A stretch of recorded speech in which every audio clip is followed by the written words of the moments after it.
Welcome to the D-Shift podcast, where we provide inspiration, motivation, and education to help you transition from the challenges of divorce to discover the freedom and ability to live life on your own terms. Are you ready? Let's get this shift started. Hello, and welcome to another episode of the D-Shift podcast. And as always, I am talking with a true professional who is going to share his expertise all around money. And we know how important that is in post-divorce life, pre-divorce life, you name it, all across our lives. So I want to introduce you to Ed Vargo. Ed is the founder and CEO of Burning River Advisory Group. He has over 20 years of experience in the financial services industry, and he's a member of the Financial Planning Association and the Society of Financial Service Professionals. And I think one of the things that's incredible about Ed is his qualifications and certifications are definitely going to give him the background that he needs to help anybody going through divorce. So Ed, welcome. Thank you for having me. And before we get started, let's talk a little bit about what got you into this area. And if I'm correct, I believe you and your business partner work pretty much exclusively with women. Is that correct in the financial planning service? Yeah, I wouldn't say exclusively, but predominantly. Okay. So we do have a handful of single men that we work with, and we do work with a lot of couples, but they're usually women-led households. So our unique venture into the financial advising space is the fact that we work predominantly with either single women or women-led households. And in particular, we have a specialization in the divorce arena. And so to answer your question about how do we get into that space, well, what was happening is we were working with a lot of women. They would come to us post-divorce, and we would look at their situation, and we were consistently being let down at the settlements that they were receiving. So these are typically more affluent women who had legal representation. They did the right things. They hired an attorney, and then we kept looking at their settlements that they agreed to, and we just kept finding, I wouldn't say maybe mistakes, but maybe subpar or suboptimal outcomes at being generous. And so we really just, at one point, Melana and I, my business partner, said to ourselves, like, look, we're either just going to have to accept this for what it is and just pick up the pieces from here, right? Because once that's done, that's done. There are no do-overs in divorce typically. Or we're going to have to make a decision to try to get on the front end of this and then get to these women before they make these settlements and before it's too late. And that's exactly what we did. So both Melana and I, once we started down this path, we did everything we could to immerse ourselves into this divorce world. We're both CDFAs, Certified Divorce Financial Analysts, which is an advanced designation for financial advisors, typically in the finance of divorce. And so now when we engage with clients or prospective clients, more often than not, we're talking to them either during the divorce process, like they've just started it, or even beforehand, trying to help them approach it with the right lens and from the right perspective and from a position of strength versus accepting what's typically given to them. Yes. And thank you so much for what you're doing, because as a divorce coach, here's what I hear, especially women, although not always. The first professional hired is the attorney. And okay, that's great, but your attorney is not your numbers person. They don't understand the nuances of the tax code and of different kinds of investments and different kinds of distributions across your divorce. And if you don't do it right, you are so correct. There is no do-over unless you can prove somebody, withheld funds or did something nefarious in the settlement. I mean, if you just taken a bad offer, sorry, but you're stuck with it, right? And so what you do is so important. So Ed, how do you find, or how do you get women in particular, or men, to be aware of that? Like, how did you go about that? Because I don't see that that's a common thought as, I need to speak to a certified divorce financial analyst. Well, unfortunately, it's not a common thought. It's something that most people have never even heard of, a certified divorce financial analyst. Or I think that in the pecking order, we're probably third in the pecking order of professionals that women would consider. So the first is, as you mentioned, is the attorney. I think rightfully so. That's where our brains would go. That's where we should go, because it's a legal proceeding, and you I think the key person in the entire process is the attorney, but I don't know if I'd necessarily start there. The second person typically we see women reach out to is a therapist or some type of divorce coach or a mental health therapist to help them for obvious reasons. And then maybe, a distant third comes the financial advisor. And there's no easy way to correct that per se. And I'm not saying that women should come to the financial advisor first, although I could certainly make an argument for coming to someone like us first, because of the three professionals that I mentioned there, we're the only ones that are classically trained in other disciplines. So we're certainly not trained in the discipline of being a therapist. So I'm certainly not going to say that. And we can't supplant an attorney, but we do have a lot of knowledge about how the divorce process works, how the legal process works. As a certified financial planner, that's what I'm talking about, the training that we receive. We receive structured training in the areas of estate planning, as an example. So that's on the legal side. We receive structured training in tax and other disciplines. And that makes us somewhat unique. And then if you take that sort of general way of thinking about the world, when I think about engaging with the client, I'm their hub. Right. Like I'm the hub of the many spokes of this world that's out there, that anything money touches, and money touches most things. And so as a certified financial planner, again, we're uniquely qualified to serve in this sort of, I would say it's a mediator role, but it's a connector role. Mm-hmm. And we can help women understand, okay, when you're going to hire your attorney, here's what you want to think about. Here are the questions you want to ask, because part of the problem with divorce is the mistakes that you make are so penal. Yeah. Like they're difficult to unwind. Certainly if you have a bad settlement, it's almost impossible to unwind that. But let's say you choose a bad attorney or you choose the wrong attorney. Okay, let's just say it's the wrong fit. By the time you figure that out, you're probably thousands of dollars into that attorney.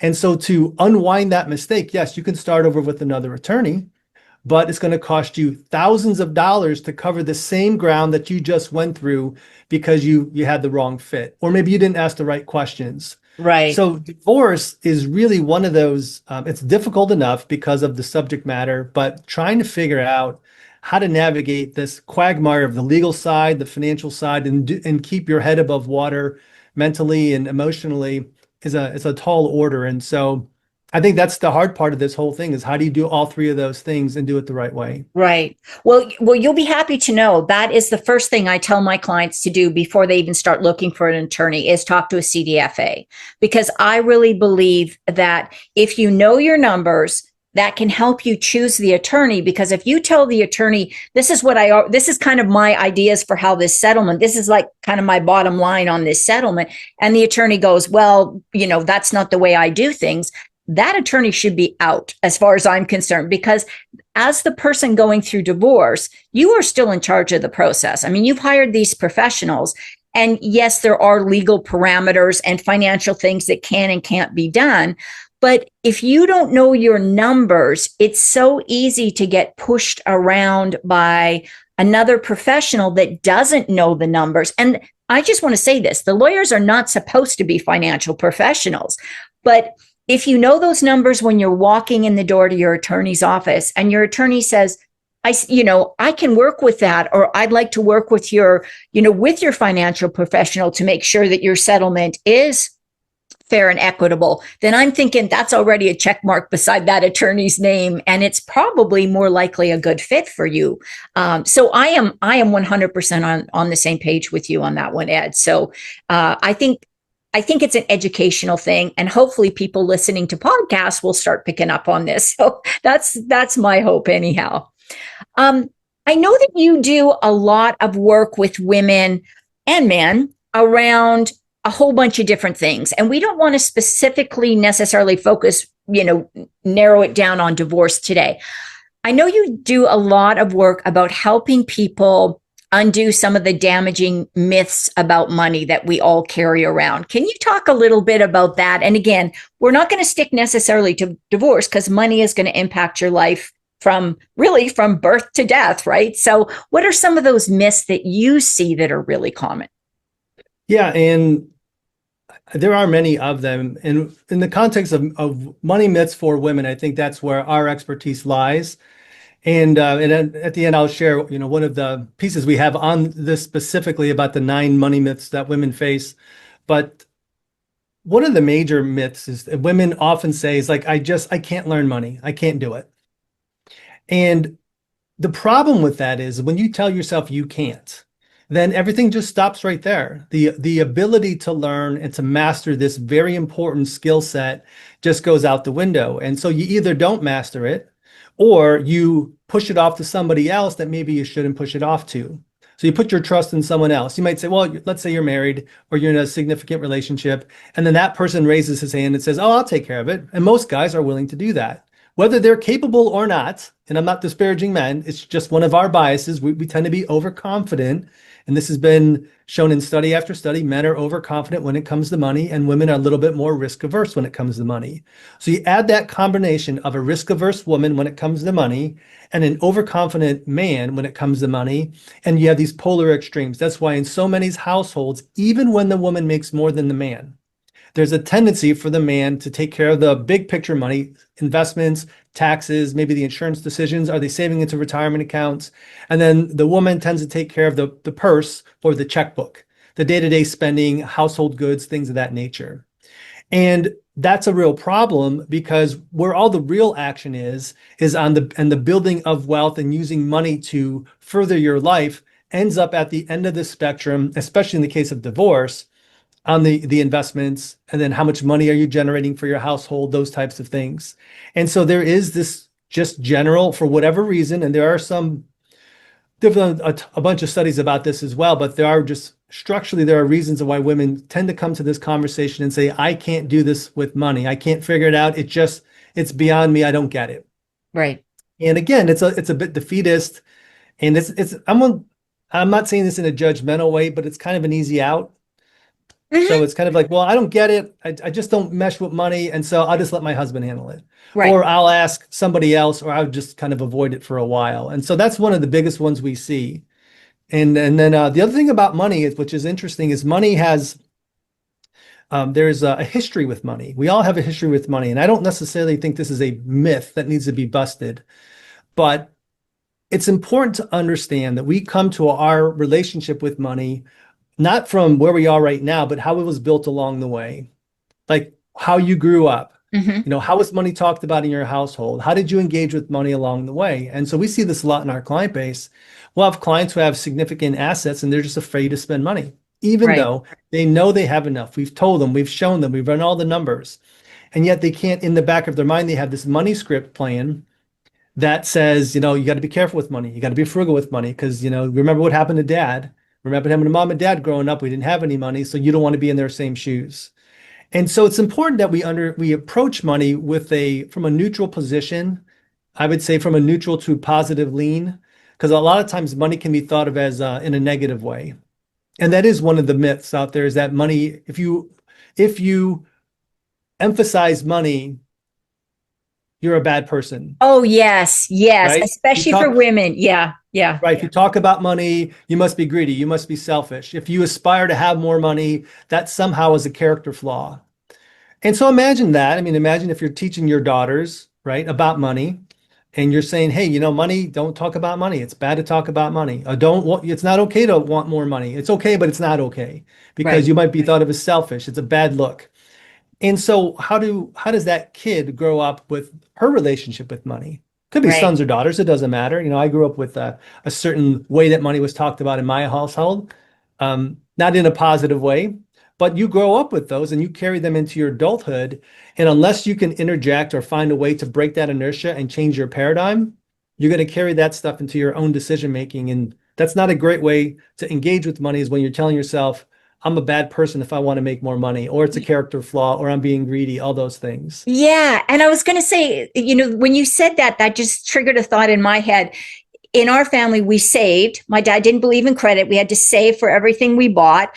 And also, there was something wrong with rich people because they were doing something weird to get all that money. And that's kind of how I grew up, that, rich people were kind of strange and maybe even dishonest. Like, I don't know that my dad ever said that, but that was kind of the impression that I got. There's something shady going on for the reason that they're rich. Yeah. Well, that was my dad. My dad, he talked about the people with money as if they were bad people. It's interesting when you as I got older, I was able to see through this. So he would always talk about money all the time. He never had money. He wasn't good with money, right? And so that was his way of coping with his inadequacy around money. He's like, oh, the rich people, all they care about is that money. They got that big fancy house. All they care is about money. And so he turned this, his lack of his own money, his own success with money, and he turned it around. And he said, well, I'm not the bad person in this, or I'm not the one who's making bad decisions, or he didn't really focus the lens on himself. He focused it on other people, and he turned those people into the villains. And since they're the villains, they're the bad people, he must be good. Yeah. And I don't mean to speak too harshly about my dad, but that's just one of the money scripts that he carried. And that's how he thought his whole life. And so he never turned that lens on himself and said, okay, wait a second, maybe I could do better. Maybe there are things that I should be doing differently to be better with my money. And maybe I would have a different outcome. But he never did that. He basically just said, it's everybody else. They're bad people. I must be on the side of the angels because I don't have any money. And he was the only one that talked about money all the time. I never heard anybody else talk about money. But he talked about it as if all they believed in or cared about was money. So it's interesting how sometimes, it's a mirror image, but we can't see that. Yeah. It's so interesting that I hadn't thought about my dad doing that for years, and he's passed away many, many years ago, but I hadn't thought about that. And then all of a sudden when you were talking, that just popped right into my head. So, I think that's a huge myth, that whole idea of wanting wealth or, maybe taking control of your wealth. It just seems a little off-putting to a lot of women. So I think that's a big one that needs to be busted out there. Is there anything else that you see that kind of is a myth that you see your clients coming to you that maybe you have to work through with them? I think it's a little bit more expanding what I talked about earlier. It's basically saying my husband or my partner is better at this than I am. Right. And therefore they should do it. And so what happens oftentimes, it's not a structured thought like that. Sometimes it is. Sometimes it's very much like, hey, I don't like this stuff. I don't get it. I don't like it. I don't want to learn it. Even if I think I'm capable of learning it, let's just take that one aside and say, like, I know, look, I'm a smart person. I went to school. I'm educated. I'm successful in my career. It's not that I can't. I just don't want to do this. It's not important enough for me to do it, especially because I have somebody else who I can dish this to, as in my husband. And it's just another one of the tasks that have to get divvied up in the household. And so we all do this. If we're in a relationship and you have a household together, you divvy up tasks. Not everybody cooks equally. They don't clean equally. They don't cut the grass equally, right? We kind of slot into our own chores, and that's our division of labor. Money ends up being a part of that as well. And money from a couple of lenses. The checkbook might be managed by the wife, and then the big picture investments and others might be managed by the husband. So there's this division of labor, which makes complete sense. That's 100% logical. The problem is that managing big picture items like investments and knowing where your wealth is very different than cutting the grass, than cleaning the house, right? Those chores aren't equal. Even the checkbook is not equal. Right. And so we need to take that myth that, investments or this more complicated piece of the pie of the money stuff is just another chore that we can divvy up in the household, and I can be completely removed from it. Right. Because the ramifications, if that goes wrong, are severe. You get into a divorce situation, you're at a huge disadvantage if you don't know where the money's at, if you don't know how much is being saved or invested. That's a huge disadvantage in divorce. It's also a disadvantage because, believe it or not every man is capable of managing the money properly.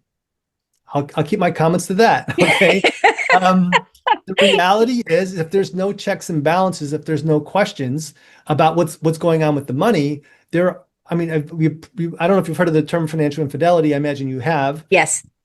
And that's when basically one of the partners is spending money in an inappropriate way and hiding it from the other person. Right. And so when they talk about money being a major cause of divorce, that's one of the big reasons, is that one person in the party is hiding how they're handling the money. And some of that, I can't tell you how many divorce cases we've gotten into, and the wife is like, I had no idea that we had that much debt. Right.